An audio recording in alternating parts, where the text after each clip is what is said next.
কথা জানিয়ে দেবে, ইযহাবু ইলা গায়রি, আমার পরের নবীর কাছে চলে যান, আমি পারবো না।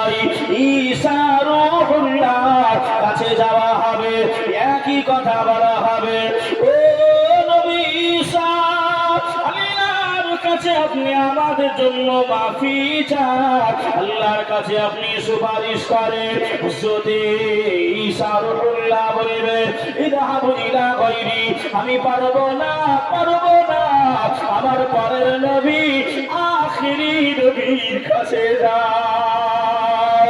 শেষ মাথার দিকে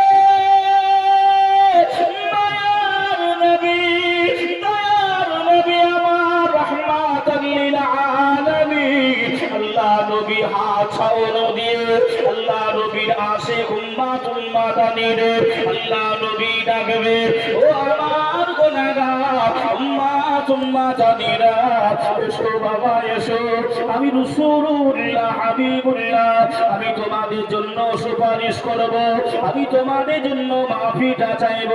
আল্লাহর নবী এই কথা না বলতে, আল্লাহ নবী ওই কিয়ামতের ময়দানে উম্মতি মুহাম্মদীর নাজাতের জন্য আল্লাহ পাকের দরবারে সিজদায় রত হয়ে যাবে।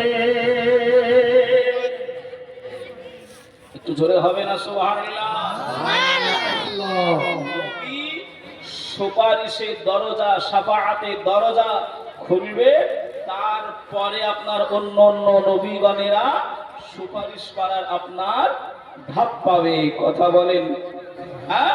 সেই আপনার শাফাআতের কান্ডার, উম্মতের দরদি নবীর ভালোবাসায়, হ্যাঁ বাবাজি, 5 জন এমন